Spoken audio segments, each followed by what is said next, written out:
Hey y'all, and welcome to Our Green Acres. I'm Teresa. Thanks for coming on today. First of all, if you have not subscribed to our channel yet, please do so by hitting that red subscribe button in the corner of the screen. Also, go follow me on Instagram at Our Green Acres. And at the end of the video, I will have the name of my Facebook home decor page. So please go over there and join it. Would love to have you over there. So y'all, today's video is going to be a fun one, and it's going to be an easy one. So today, basically, I'm just going to go over the tutorial of how to make these, and then in some upcoming videos, I will show you some things that we can do with them to use them.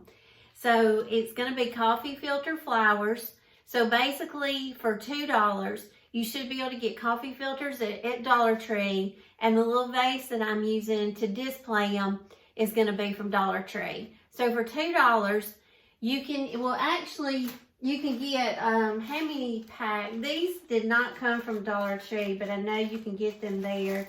I got these at Dollar General. I'm not sure of the price, but I don't think they were, if they were over $1, I know they were probably under $2. So I get 150 filters, and it only takes 6 per flower unless you're making a small one. And I try to make a small one and just use 3. And I'll show you that in a minute. But basically, you will take 3 at a time, and you just, separate them, and then you layer them, three to a pile, and then you fold in half. You fold again, and then you fold again,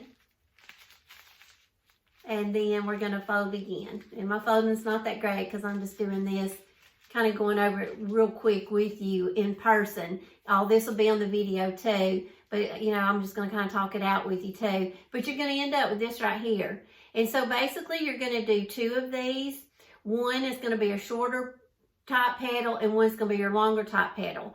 For your shorter top petal, you're going to start right here in the center of your coffee filter, and you want to go down about 1/4 of an inch to the edge, and you just cut, and then you just cut. So that will make your shorter petals. And then you will do 3 more, and then you will just kind of nip, just barely nip your ends off. And like I say, you'll see that in the video. So basically you'll have 6 petals. You'll have some longer ones and some shorter ones, and there's not going to be a huge amount of difference in the size when you look at it. But you will put down your larger petals. You will unlayer them, unstick them together, and then you will want to start stacking them and stagger your little petals. And then once you get them all 6, stacked on, just put your finger in the middle. You gather them up kind of like this, and then you're just going to staple them right here at the tip. And then you're going to mix up some paint. And if you don't have a big craft supply built up yet, Walmart offers a huge selection of craft paints for 50 cents. And I just used, a few colors. I could have used a bunch more, but you just use your desired color, of what you want your flowers to be. But I used toasted marshmallow for the cream, and then I used a couple of the pink ones. And these are just the little satin acrylic paints. This one is Princess Pink. And then I had one that was bubblegum from Waverly, and that made a pretty one. But you just basically put you some paint in a little, some kind of little bowl or something where you can dip your flowers in it, and then you want to add water. And the trick to paint in the water, I tried it both ways. I did a little bit more thicker paint in water and dipped some like that, and then I watered my paint down a little bit more and made it really runny, more like it was more of a dye. So I tried them both ways, and this is something that you'll have to do. There's not really defined measurements of the paint and the water. You're just going to have to kind of play around with it, and it's also going to depend on how many flowers you want to dip all at once. So you just kind of have to play around with it. So these right here are some that I did with really watered down, almost like a dye with the orange. And these right here are still drying. But basically, I went out online. I wanted to make some, so I went out. And the blog post that I read over some instructions was called the Diddle Dumpling Blog.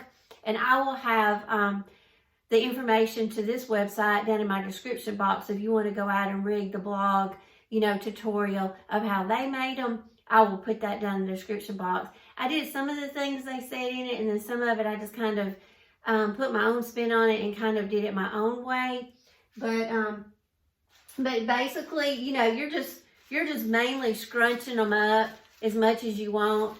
And then the last batch that I made these, I put the blow dryer on these. The tutorial on the blog, it says when you dip them in the paint, then you want to wring them out, and then you want to lay them on parchment paper on a piece of newspaper. Don't lay them directly on a newspaper, because what will happen is they're going to be wet, and that newspaper could bleed off onto your petals. So put down some parchment paper, and then you let them dry. Some of them I let dry overnight. The last ones I dipped, I blow dried them just to kind of hurry them along, and this one's been blow dried. So it's not as scrunchy, but you can scrunch it. You know, you're just going to have to play with them and make them, you know, if you want them more fluffy or if you want them more scrunched up. And I have both kinds. And also, this is the one that I made with the 3 petals. Because, you know, all flowers are not the same size. They're not consistent. You got some big, you got some little. So I made a couple of little ones, and this is just 3 coffee filters. But I think this orange turned out really pretty. So these are the little orange ones. And then these I made are like some cream color, and this is toasted marshmallow. Now these, when I wrung it dry, I kept these scrunched up a lot to dry. And when you keep them scrunched up, to me what I found out was once the paint dries, then you're going to have a harder time doing your layers back. And you know, nobody wants to spend a lot of time trying to peel little thin coffee filters apart, because you're going to, you know, tear them, which the coffee filters I found were very forgiving. But anyway, so this is one that I kept real scrunched up, and that's what the tutorial I read said to do. But the last ones I did, I spread these out more when they were drying, and I think these worked a little better to me. So I recommend doing that. So like I say, and this is what it looks like when you get it done before you paint them. You know, they're just going to be white. You know, if you can find some of those little brown coffee filters, I think those would make some really pretty ones too.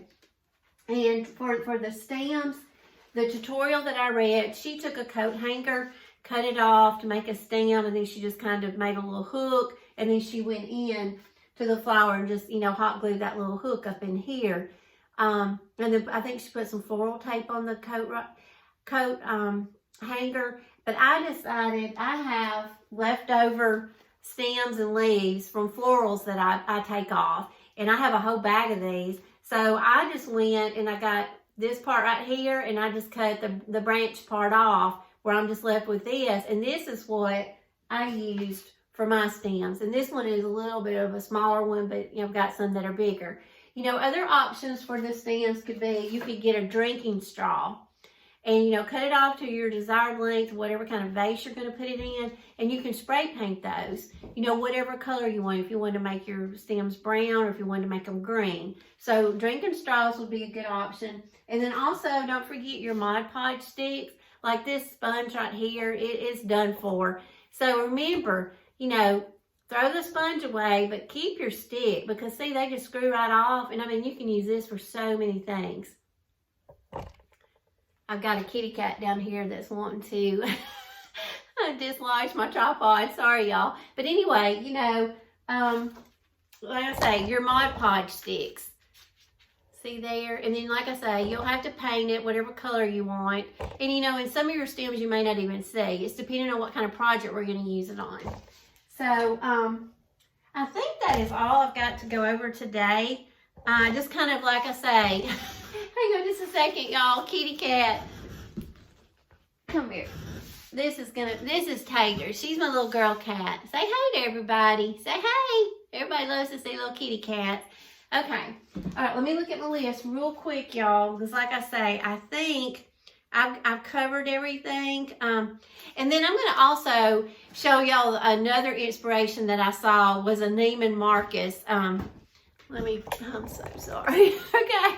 It was a Neiman Marcus little vase with some flowers. Y'all, it was $345. And it looks a lot similar to this right here. So I'm going to show all that to you, and and everything, but that's kind of what I was going for. I'm trying to make the 345 Neiman Marcus. I'm trying to make it for $2, or really it's going to be less than $2 because you can make a lot of flowers out of this $1 coffee filter package. So, you know, and just like I say, you've got to consider, you know, what kind of paint you have on hand and all that. But, so anyway, let's see. Yeah, y'all, that is it. But there's so many ways that you can paint these, you can make them, and I think there's going to be so many ways that we can use these in upcoming projects. So I am so excited, and I can't wait to start doing some projects and using these. But y'all start making these. They're so pretty for Easter and for springtime. So I'm going to get on with the video, y'all. I hope you enjoy it. And as always, thank y'all so much for coming on.